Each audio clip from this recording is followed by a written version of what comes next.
그날이라. 아멘.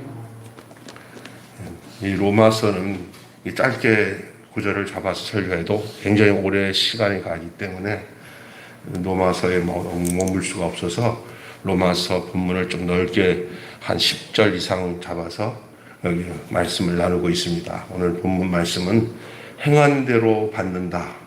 행한 대로 받는다. 타인에게는 엄격하고 자기에게는 관대한 사람들이 많습니다. 그래서 쓰는 말 중에 비슷한 말은 아니겠고 비슷할 수도 있는데 내로남불. 그렇죠. 내로남불. 내가 하면 로맨스고 남이 그 일을 하면 스캔들이다 하는 말도 아마 그런 데서 나오는 거고요. 또 성경에 보면은 내 형제의 티는 보면서 자기 눈에 들보는 보지 못한다. 그런 말도 있어요. 그런데 타인에게는 엄격하고 자기에게는 관대한 이들, 대부분 사람들이 그런 성향이 있다고 볼 수 있어요. 저도 그런 경우도 있더라고요. 자, 나에게는 관대하고 다른 사람들한테 엄격하고 돌아보니까 없다고 할 수 없죠. 다 그렇죠.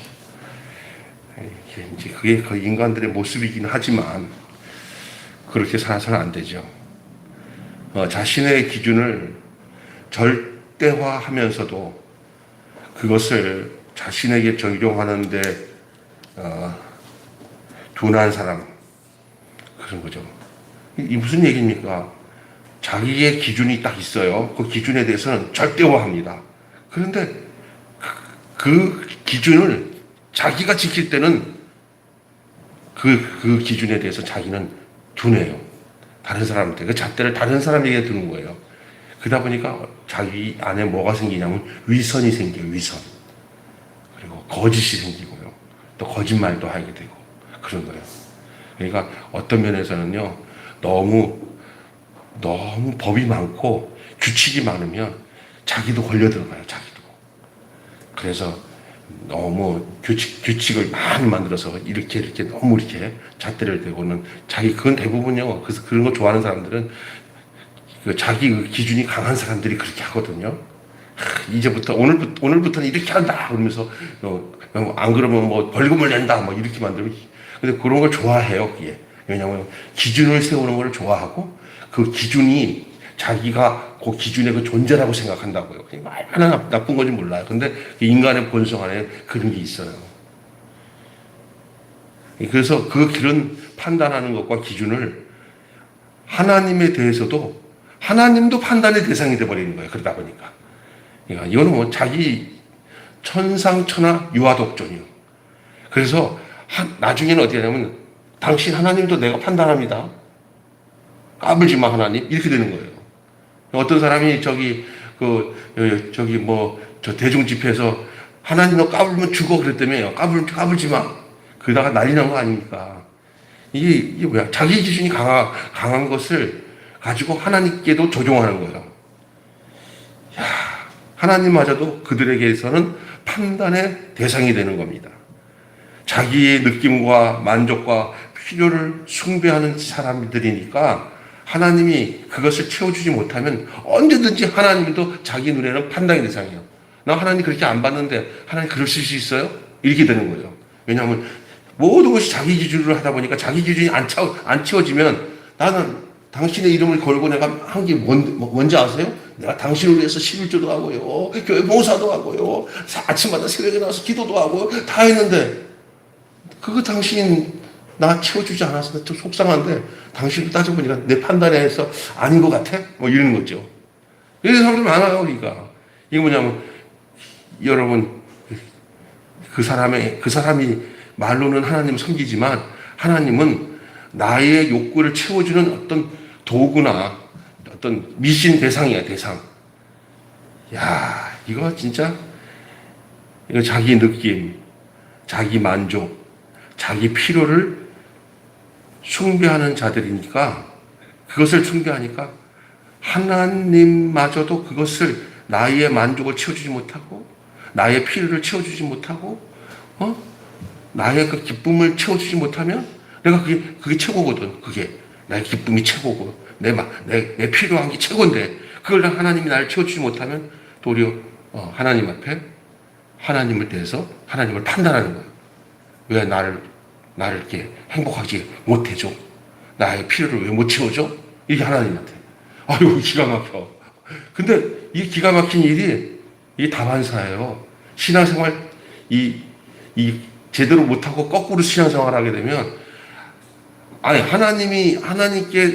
하나님을 위해서 하나님께 모든 것을 채워드리고 하나님 앞에 내가 기쁨이 되어 드려야지 하는 내 인생이 어느 날 보니까 내 거를 위해서 하나님이 나한테 채워주지 않을 때 내가 하나님을 판단하는 자가 되는 거예요. 판단하는 자.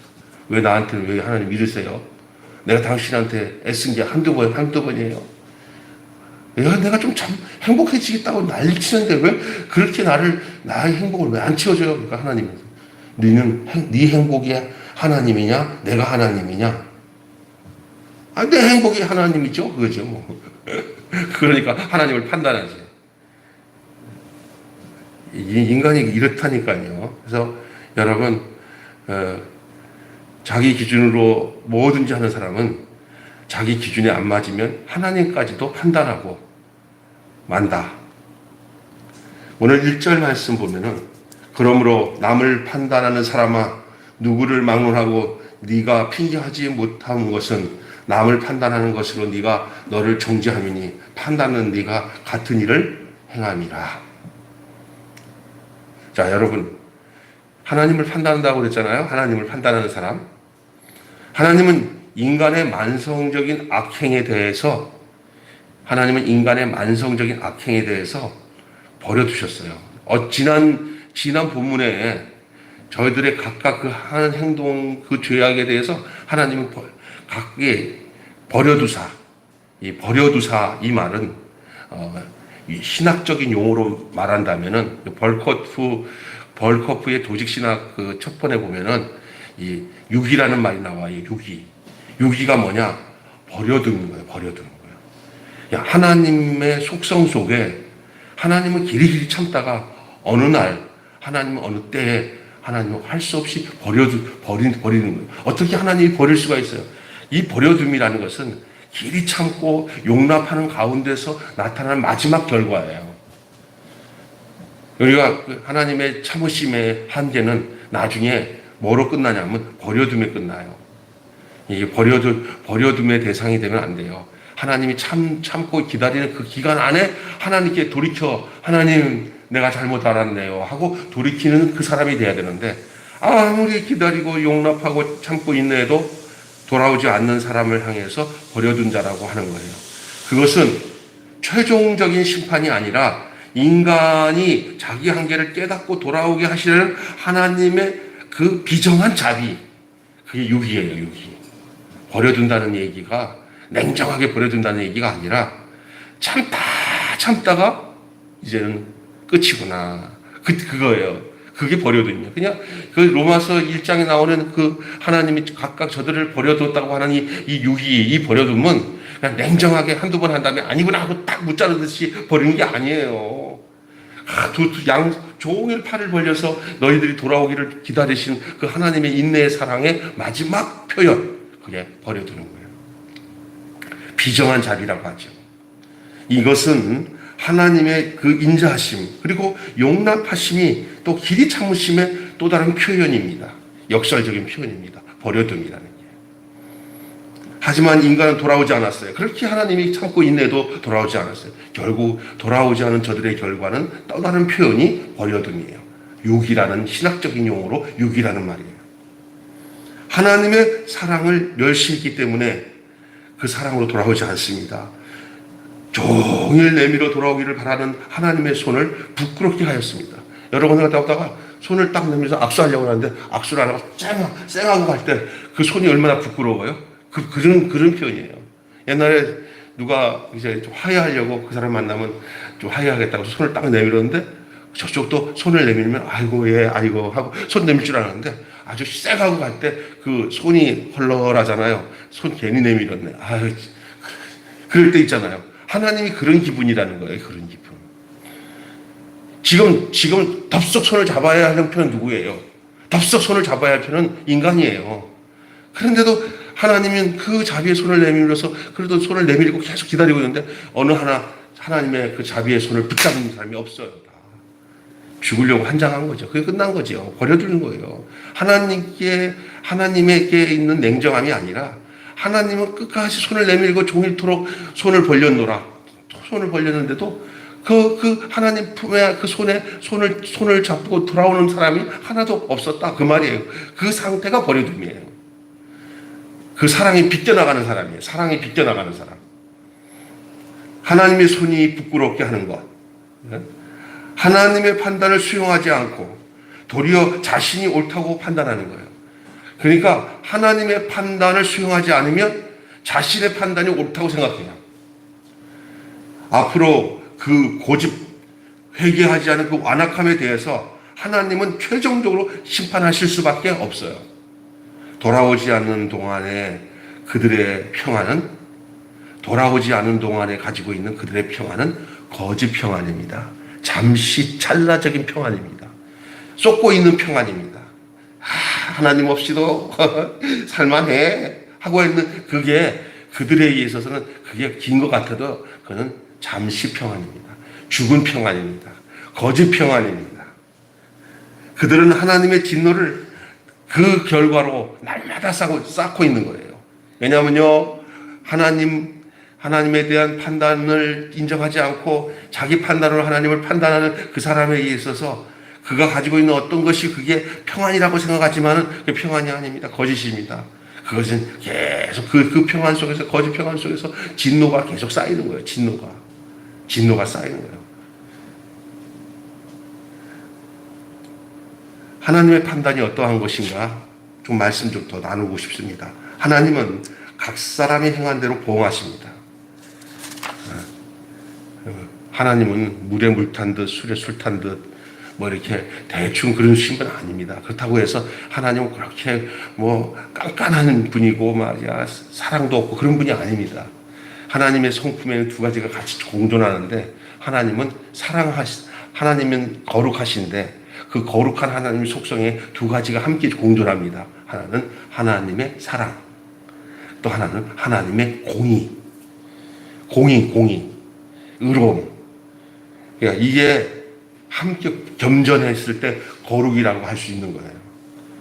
그냥 무턱대고 막 사랑한다고 해서 그게 사랑이 아니라는 거예요. 하나님은 각 사람이 행한 대로 하나님은 갚으셔요.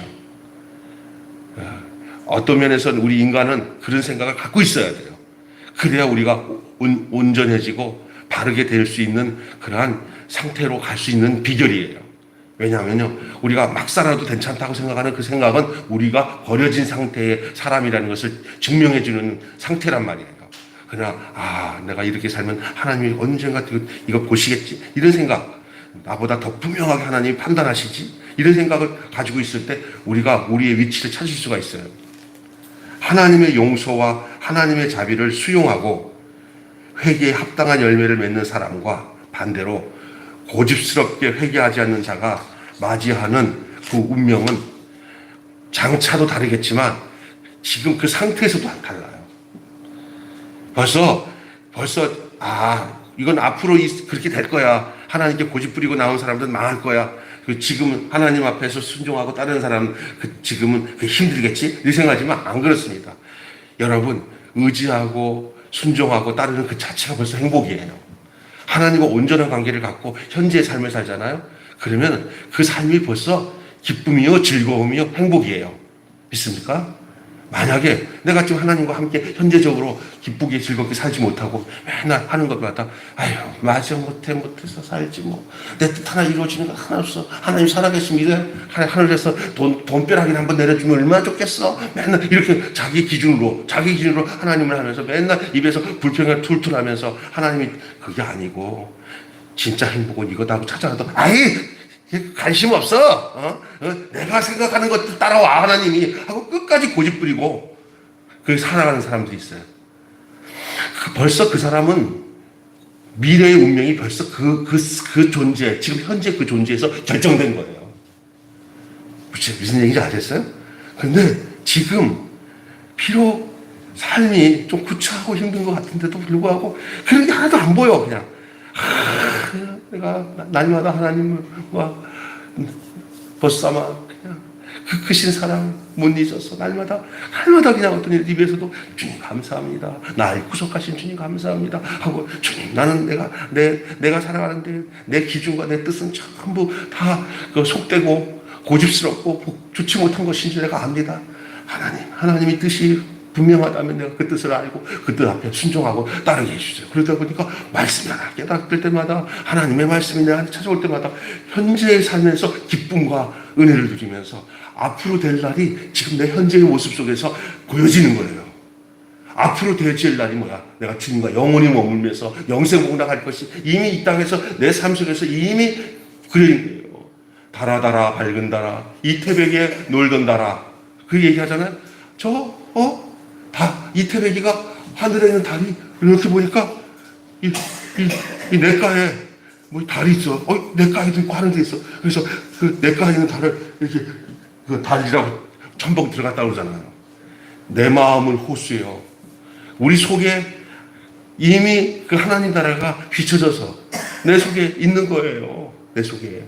그래서 현재의 삶 속에서 비록 내 고집 버리고 내 뜻 버리고 하나님의 그 뜻 앞에서 순종하게 살아갈 때 이미 우리의 그 장래에 있어질 그 나의 위치와 나의 상태가 이미 현재에서 결정되는 거예요. 다른 사람은 그렇게 생각 안 해요. 아이고, 이 모지고 괴로운 세상, 그냥 죽지 않아서 살다가 그냥 하늘나라 바라보면서 하나님 나 당신 믿고 왔어요 하고 보면 하나님께서 그래 고신 세상 잘 살았다, 맨날 우거지 밥상하더니 천국은 올 수 있겠냐 했더니 그냥 천국 데리고 가실래요?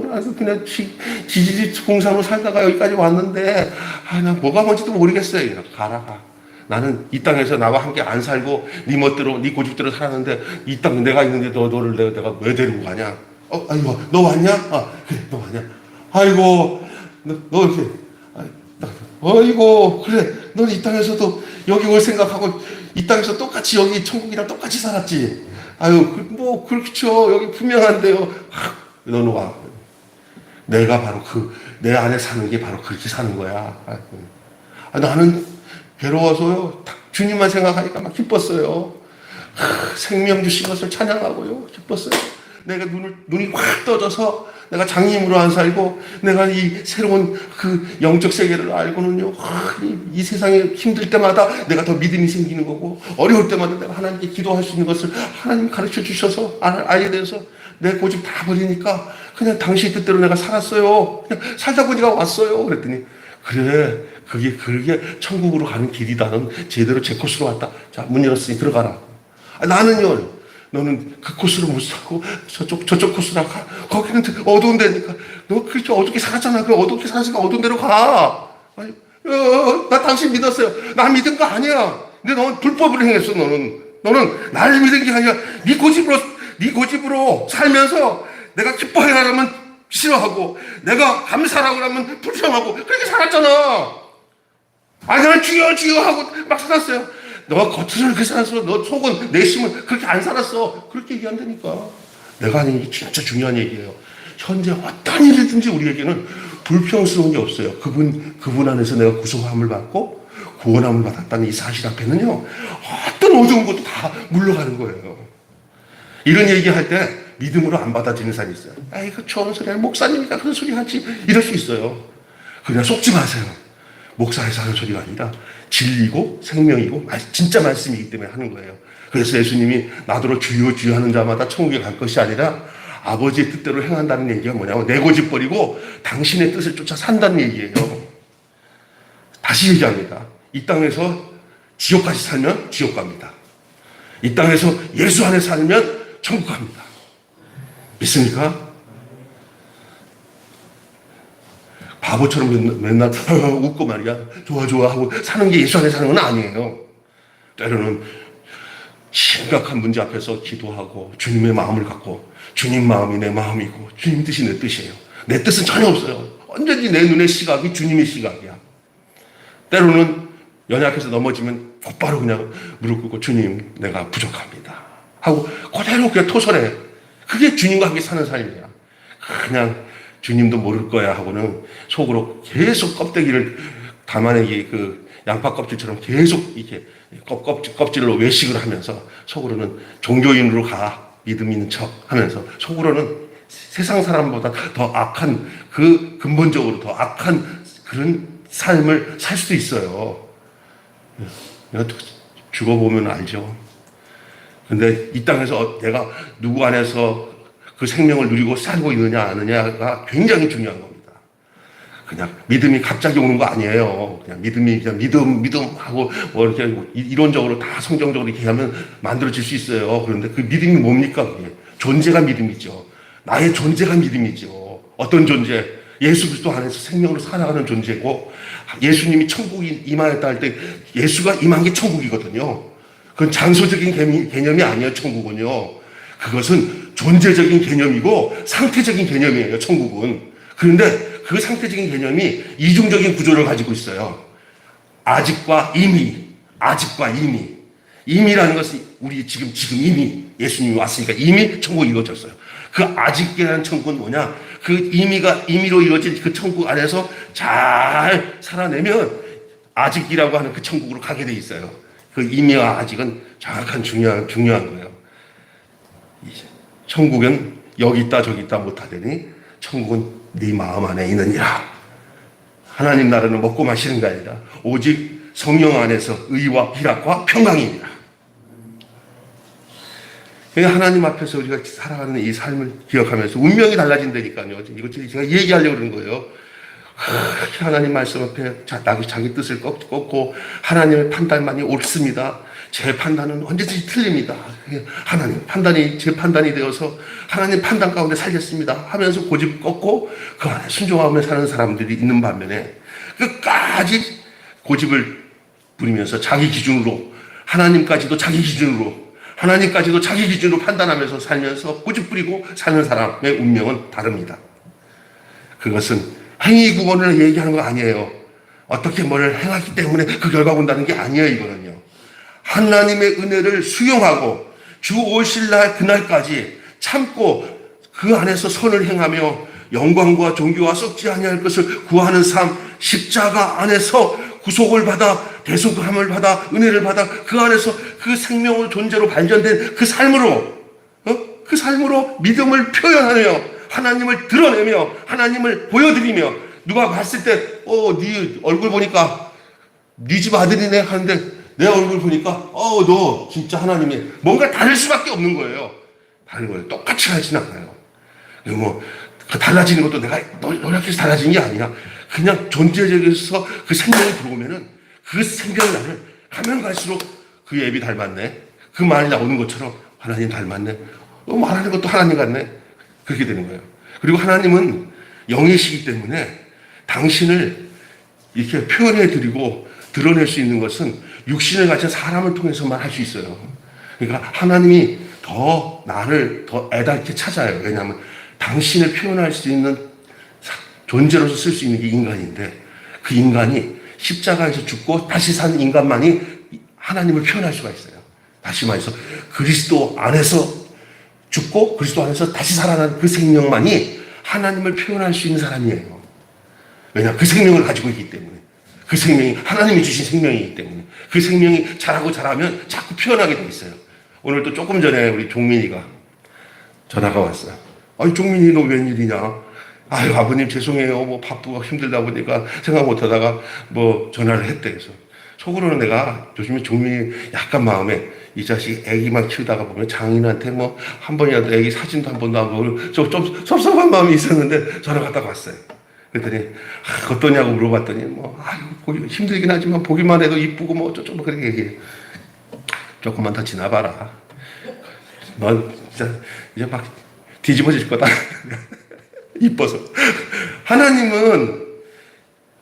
하나님이 난 이런 생각한 거다 해요. 여기 목사님이 권사님도 계시고 장로 계시면 하나님이 하늘에서 나만 보면 그냥 이뻐 죽을 것 같은 삶을 내가 살고 있나?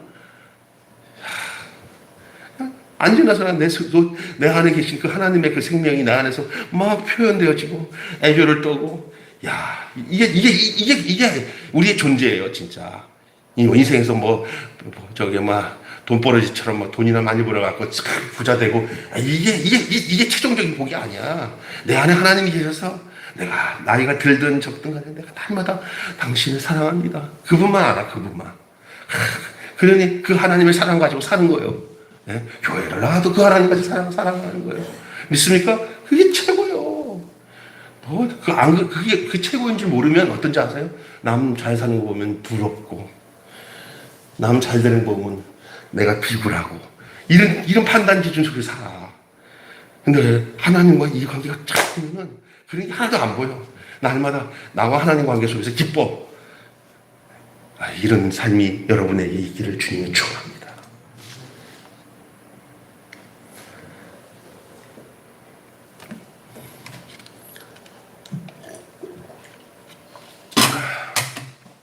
그래서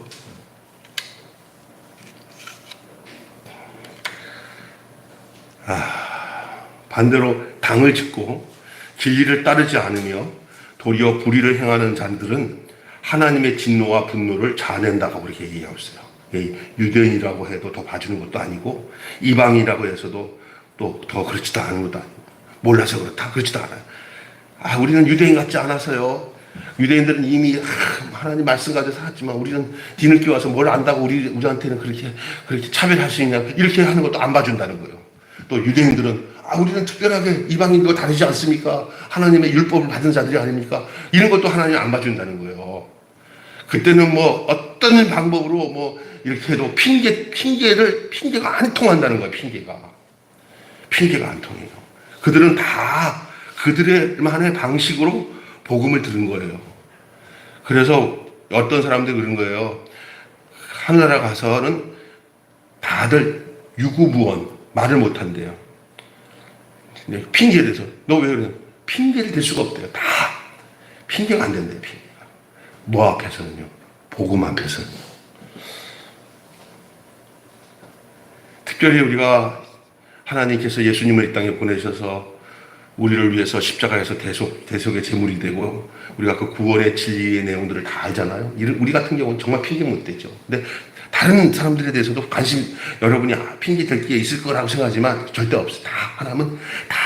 하나님의 구원에 대한 내용은 하나님이 어떤 누구도 핑계치 못하도록 하나님이 그들만에게 다 당신을 나타내시고, 그들에 대해서는 책임지니까, 그들은, 저 흑인들은요, 저쪽 아프리카 사람들은 복음 못 들었으니까, 그러면 어떻게 할 거예요? 그런 거 절대 신경 쓰지 말라는 거예요. 니나 잘하라는 거예요, 니나. 믿습니까?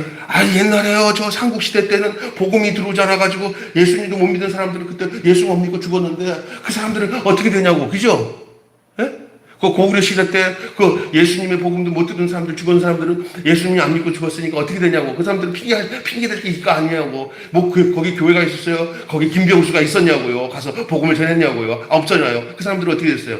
이런 거에 대한 의심이나 투덜거리고 그것을 어떻게 되냐고, 그런 것들을 절대 핑계 댈 게 없어요. 그들이 다 알아서, 하나님이 알아서 했어요. 어떤 방식으로 창작을 했든지 하나님의 구원의 그 커트라인은 하나님이 결정해요. 그렇죠? 나는 지금 나로서의 최선을 다해서 내 상태에서 내가 하나님 앞에 핑계치 못할 상태로 하나님 앞에 따르고, 내가 하나님 앞에 핑계치 못할 것을 알고, 내가 지금 당장 하나님께서 어느 정도 하나님이 내게 찾아온 것에 대해서 내가 어느 게 반응하는 것은 내 몫이야. 다른 사람에 대해서는 하지 마. 옛날에 요한이 베드로에 대해서 얘기할 때, 요한한테 이제 할 때, 저 제자들은 어떻게 하겠냐 이거야. 너는 베드로한테 너는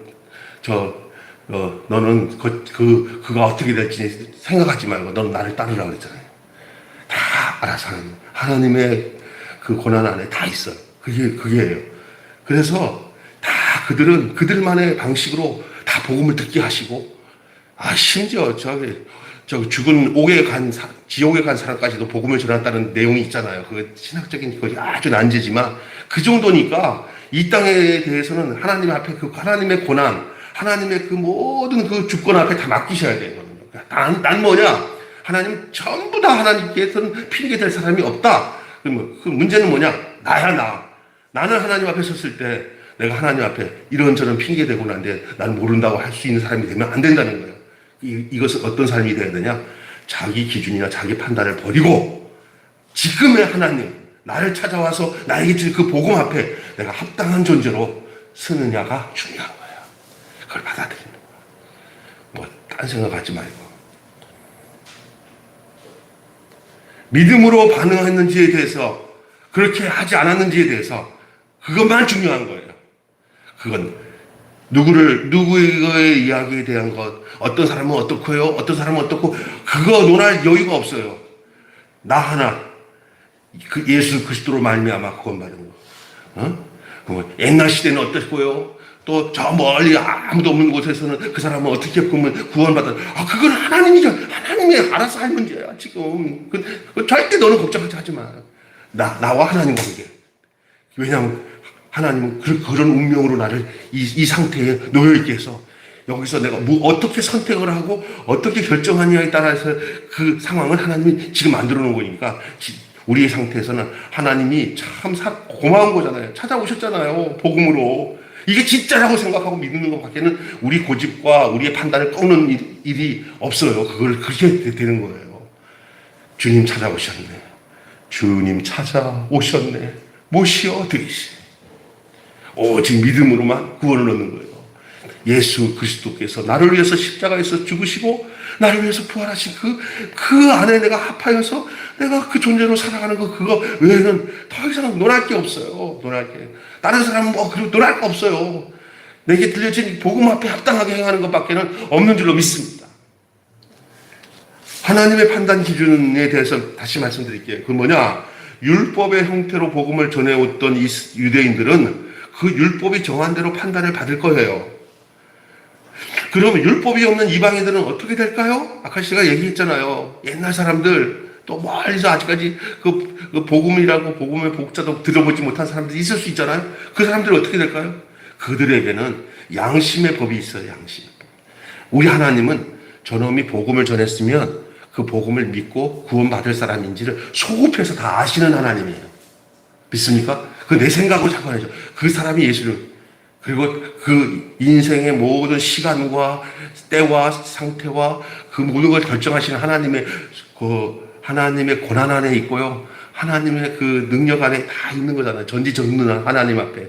무소부지한 하나님 앞에 다 있는 거예요. 예전에도 있었고, 이제도 있었고, 장차 있을 그 하나님이 다 아시는 하나님이에요. 그거 내가 논할 필요 없어요. 지금 문제는 제가 아까 얘기했잖아요. 그 복음 앞에 나예요, 나.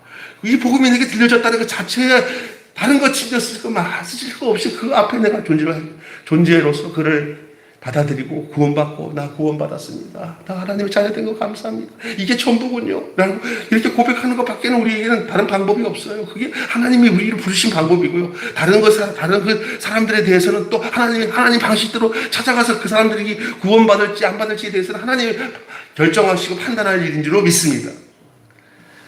그래서 이방인들에게는 어떻게 될까? 그들에게 양심의 법이 있다고 얘기하고 있어요. 로마서에서는. 본성으로 율법의 일을 행한다면 율법을 지킨 것과 똑같이 간주하신다는 거예요. 율법이 없는 자에게는 양심이 율법이 되어서 그 율법으로 하신다는 얘기 아닙니까? 율법의 소유 여부가 하나님의 자녀됨을 결정하는 것이 아니라 그 율법의 정신을 따라 살았는지의 여부가 결정한다는 그 말입니다. 겉으로 나타난 율법의 행실보다 사람들의 마음에 있는 은밀한 것을 보신다는 말입니다. 하나님은 외모로 사람을 취하지 아니하시고 하나님은 그 속에 있는 참 믿음을 보시는 줄로 믿습니다. 믿음을 보는 거야. 그 믿음이 뭐냐? 예수 그리스도와 하나 된 나를 보는 거예요. 예수 그리스도와 하나 된 나. 예수 생명 내 생명. 예수 죽음 내 죽음. 예수 부활 내 부활. 아멘. 그 하나 된 것을 본다는 거예요. 다른 거 필요 없어요. 그래서 여러분, 구원을 어떤 행함이나 율법으로 구원을 얻는 게 아니라 믿음으로 구원을 얻는다고 계속 얘기하잖아요. 이거 이신득이라고 합니다. 이신득이.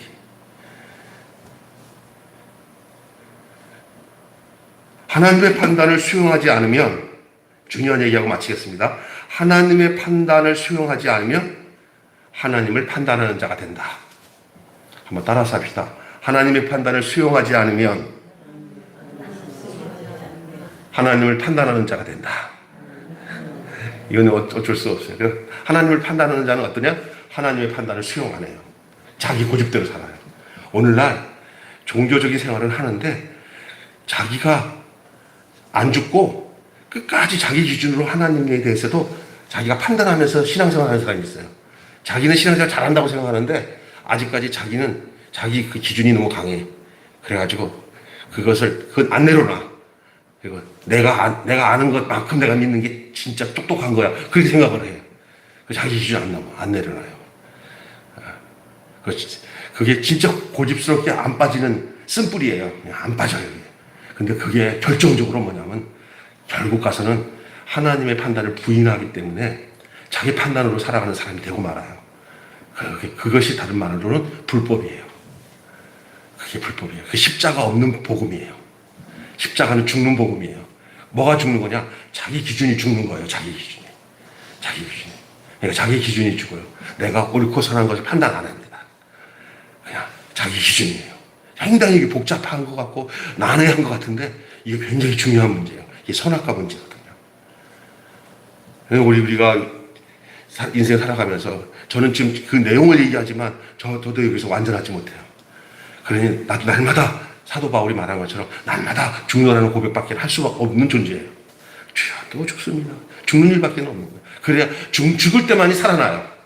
새 생명 가운데 산다는 것은 날마다 십자가 안에서 내가 죽는 삶이 동반될 때 날마다 또 사는 삶이 이루어지는 거예요. 하나님 판단을 수용하지 않으면 하나님을 판단하는 자가 됩니다. 오늘 우리가 말씀에 귀 기울이지 않는다면 오로지 자신의 기분과 자신의 필요에 따라서 판단하게 될 것입니다. 굉장히 중요한 얘기가 뭐냐면요. 수태 내 기준을 버리지 않은 상태에서 말씀을 계속 들으면 그 말씀도 내 기준을 위해서 쓰여지는 말씀으로 쓰여져요. 하나님이 원하시는 그 하나님의 판단 안에서 살지 않고 내 판단의 기준으로 하나님의 말씀을 들어서 사용하기 때문에 그게 다 뭐냐면 영양으로 안 가고 영양분이나 살아있는 자양분으로 안 가고 다 토해지는 오바이트 다 토해지는 말씀밖에 안 돼요. 더럽죠. 역겨운 거죠. 하나님 말씀이 내 몸에 살이 되고 피가 되지가 않아요. 안 받아들여요. 왜? 내 기준이 살아있는 동안에는 하나님 말씀이 내 안에서는 이게 거북해져서 이게 토해진다니까요. 그러면서 하는 소리가 이거 은혜 못 받았네. 아니, 자기가 지금 속에서 근본적으로 자기 고집이 팍 들어가갖고 그 죽어지지 않은 상태에서 자꾸 하나님의 신선한 말씀이 들어와도 그게 역반응이 되는 거예요. 이게 안 맞으니까. 자기가 자기 기준이 싹 빠질 때 그 하나님의 그 생명의 영양분이 그의 모든 것을 지배하게 되면서 그 사람이 새 사람이 되는데 이게 안 되는 거예요. 그러니까 결국은 이 내 안에 있는 이 내 기준이 죽지 않으면 하나님을 판단하는 사람이 됩니다. 하나님을 판단하는 그 죄가 얼마나 무서운지 알아요? 핑계치 못합니다. 오로지 자신의 기분과 필요에 따라서 판단하게 되는 그 사람. 그 사람은 어떤 사람입니까? 하나님을 판단하는 사람이에요. 하나님을 판단하는 사람은 어떤 사람이에요? 하나님을 판단하는 것을 받아들이지 않아요. 하나님을 판단할 것을 받아들일까? 아니면 내 판단 가지고 살 것인가? 결정이 되는 거예요. 이게 갈라지는 거예요. 사실 생명의 본질적인 존재의 그 새 생명 가운데서 사는 우리는 상관은 없겠지만 선악과의 기준으로 이 무너진 이 지금 시대가 포스트 모더니즘 시대잖아요.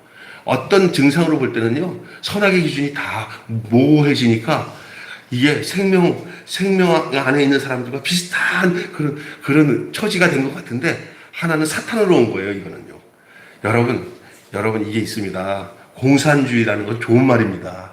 모두가 골고루 나눠서 먹자는 거거든요.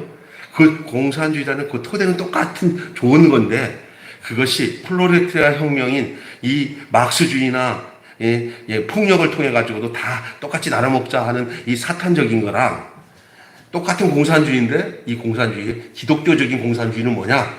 다 성령 받아서 은혜 받으니까 각각 자기 것을 자기 거로 여기지 않고 사도들한테 발을 내서 그 어려운 사람들이 다 교회만 나오면 다 핍절한 사람 없이 다 고루고루 먹어서 그 배고파서 죽은 사람 없다고 하는 것처럼 돈 많은 사람은 돈 많이 갖고 적은 사람은 적어서 그래서 아사가 되고 죽어가는 사람이 없이 그냥 전부 다 있는 사람도 다 그냥 하나님 앞에 내놓으니까 거기서 다 먹고 살게 되는 그것도 공산주의예요.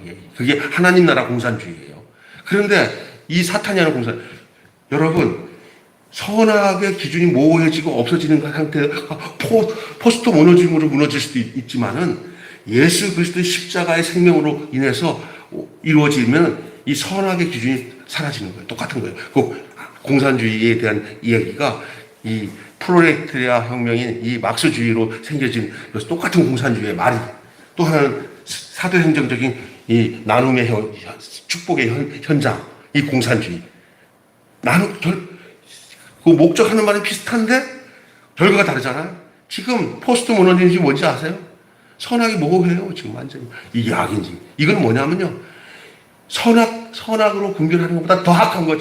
더 악한 거예요. 얼마나 악한지 몰라요. 근데 그 악한 그 정점이 예수 그리스도 안에서 우리가 선악과 관계없는 그 상태랑 너무 비슷해요. 그래서 저 젊은이들이 이 생명을 포기한 상태에서 포스트 모노즘의 선악이 모호한 상태를 왜 환호하는 거예요. 그리고 그 믿는 자들의 이율적인 그런 삶들, 이율 배반적인 삶들, 그 자본주의 사람들이 하는 모습들을 보면서 이 포스트 모노즘에 걸린 사람들은 어떤 그 기준이 없어요. 포스트 모노즘은 기준이 없어. 기준이 없다는 게 참 좋긴 한데 하나님 나라 입장에서는 기준이 없어야 돼, 사람의 기준. 근데 이 포스트 모더니도 사람의 기준이 없어. 그러나 이거는 사람의 기준이 아니라 본질적인 악마의 기준이에요. 악마의 기준. 여러분, 평온이라는 게요, 죽음으로 오는 평온이 있고요, 생명으로 오는 평온이 있어요. 생명에서 오는 평온과 죽음의 그늘에서 오는 평온이 있고요, 하나님께서 오는 평온이 있고요, 사탄에게서 오는 평온이 있어요. 잠시 평온한 거 좋죠? 그러나 그게 망하는 거예요. 선악과의 기준이 무너진 이 포스트 모노니즘, 이 시대 속에 그 어느 때보다 이 판단의 기준으로 하나님의 말씀의 권위를 요청을 하죠. 여러분, 중요한 말 한마디 합니다. 줏대를 자랑하기 전에 잣대를 고민해야 됩니다. 참 중요한 말입니다. 줏대를 자랑하기 전에 잣대를 고민해야 됩니다. 오늘 말씀의 내용의 중심 내용만 다시 한번 말씀드리고 1분 안에 마치겠습니다. 뭐냐면요, 심판은 경고를 무시하는 자들에게 주어집니다. 다시 얘기합니다. 심판의 경고를 무시하는 자들에게 주어집니다. 경고를 무시하면 심판이 주어집니다. 우리는 간혹가다 하나님 말씀을 들을 때 경고적인 의미를 잘 받아들일 수 있는 것은 자기 기준을 없애는, 하나님 앞에 순종할 수 있고 하나님의 기준을 따를 수 있는 중요한 터닝 포인트가 될 수 있습니다. 중요한 시점이 될 수 있습니다. 심판은 경고를 무시하는 자들에게 주어집니다. 행한 대로 보응하시지만 그 행함 이전에 행함을 가능케 하신 하나님의 은혜가 있다는 사실을 아셔야 됩니다. 은혜에 반응하는 것이 행함이 있는 믿음입니다. 은혜에 반응하는 거예요. 지금이 은혜 받을 때예요. 지금이 은혜. 말씀을 깨달을 때마다 아멘하고 그 말씀 앞에서 나의 기준을 내려놓고, 그래서 나의 기준을 내려놓으면 어떤 현상이 오는지 아세요? 평안하지만 마귀가 야 두렵잖아. 뭐가 근거가 있어. 눈에 보이는 거 없고 귀에 들리는 거 없고 손에 잡히는 건 하나도 없어요. 단지 하나님이 나를 인도하는 것만 믿는 거거든요. 근데 그게 자기 기준을 버리지 않으면은 그렇게 살 수가 없어요. 이거 굉장히 힘든 얘기예요. 다 사람들마다 이게 다 하나님이 그 과정을 겪게 하시겠지만 이거는 진짜 중요한 얘기예요. 하나님의 은혜, 그것은 바로 행함이 있는 믿음입니다. 사실 오늘 행한 대로 받는다라는 제목의 말씀으로 로마서 2장 1절에서 16절의 말씀으로 함께 은혜를 나눴습니다. 우리가 하나님을 판단하는 자, 하나님의 판단하심, 그리고 하나님의 판단 기준, 이렇게 세 가지를 가지고 함께 말씀을 나눴습니다. 기도하겠습니다. 하나님 아버지 감사합니다.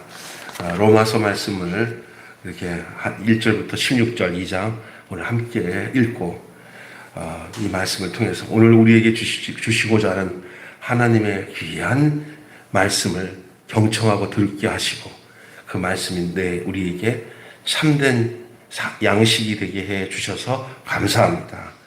이 땅에 살아가는 동안 지금 나의 삶이 얼마나 하나님 앞에서 내 기준을 다 버리고 하나님의 판단과 그 기준 앞에 내가 부복하고 순종하고 겸손히 따라가는지 우리 자신을 돌이켜보게 하여 주시옵시고 하나님 아버지 저희가 하나님의 생명과를 먹고 그 하늘나라의 그 기쁨과 즐거움을 이 땅에서 예수 그리스도 안에서 누리며 항상 기뻐하라. 쉬지 말고 기도하라.